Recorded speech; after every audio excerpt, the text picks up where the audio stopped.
Magandang araw mga kababayan. Narito ang pinakabagong weather update natin ngayong araw, July 17, 2025, Thursday. Update tayo kay Bagyong Krising na patuloy na nagpapalakas. Nagbago kaya ang direksyon nito? At meron ng tropical cyclone wind signal na nakataas sa ilang lugar. Para naman lagi kang updated sa lagay ng panahon, i-click mo lang ang subscribe button. Sa kasalukuyan, base sa huling obserbasyon, ngayong umaga, nasa layong 535 kilometers east ng Juban, Sorsogon ang sentro ng bagyo. Ang bagyong Krising ay may maximum sustained winds na 55 kilometers per hour malapit sa sentro. May kasamang bugso na kayang umabot ng 77 kilometers per hour. Gumagalaw ito sa direksyong west-northwest at posibleng pumasok sa northern Luzon sa mga susunod na araw. Ang hangin mula sa bagyo ay umaabot ng 300 kilometers mula sa sentro. Ibig sabihin, marami tayong lugar ang maaaring maapektuhan. Dahil dito, naglabas ang pag-asa ng Tropical Cyclone Wind Signal number 1 para sa mga sumusunod na lugar sa Luzon. Cagayan, kabilang ang Babuyan Island, Isabela, ang northeastern portion ng Aurora, Quirino, Kalinga, Eastern Mountain Province, Eastern Ifugao, Northeast ng Nueva Vizcaya at Apayao. Ang signal na ito ay nangangahulugang may strong winds na umaabot mula 39 hanggang 61 kilometers per hour. Bagamat hindi ito sobrang lakas, responsable pa rin ito para sa posibleng pinsala sa mga hindi matibay na bahay at pansamantalang naglipa ng baha o makapaminsala ng mga halaman at puno.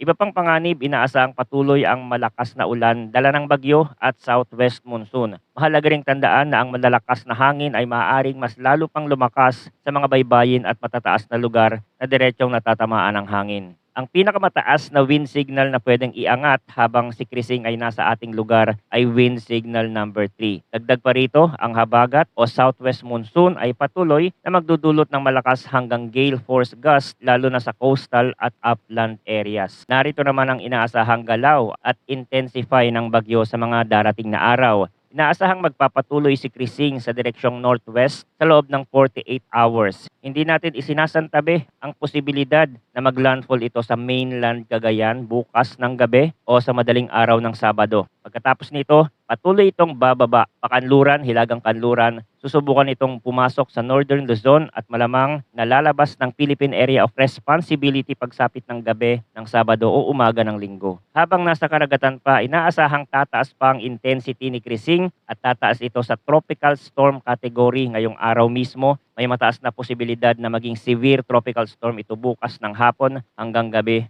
bago tuluyang dumating sa Hilagang Luzon. The latest weather advisory ng Pag-asa due to Tropical Cyclone Krising at pinalakas na habagat. Ngayong araw, posibleng makaranas ng 50 to 100 millimeters na pag-ulan ang Catanduanes, Camarines Norte, Camarines Sur, Albay, Sorsogon, Masbate, Northern Samar, Eastern Samar, Samar, and Biliran. Palawan, Iloilo, Guimaras, Negros Oriental, Cebu, and Siquijor. Habang 100 to 200 millimeters sa Occidental Mindoro, Antique, at Negros Occidental. Bukas naman, July 18, 100 to 200 millimeters na pag-ulan ang posibleng maranasan sa Batanes, Cagayan, Apayao, Ilocos Norte, Ilocos Sur, Abra, Kalinga, and Isabela. Palawan, Occidental Mindoro, Antique, at Negros Occidental. 50 to 100 millimeters naman or yellow warning sa La Union, Mountain Province, Ifugao, Benguet, at Aurora. Metro Manila, Pangasinan, Zambales, Bataan, Tarlac, Pampanga, Bulacan, Cavite, Laguna, Batangas, Rizal, Oriental Mindoro, Marinduque, Romblon, Quezon, Camarines Norte, Camarines Sur, Catanduanes, Iloilo, Guimaras, at Negros Oriental. Sa Saturday, July 19, 100 to 200 millimeters ang posibleng maranasan na ulan sa Batanes, Cagayan, Apayao, Ilocos Norte, Ilocos Sur, at Abra. La Union,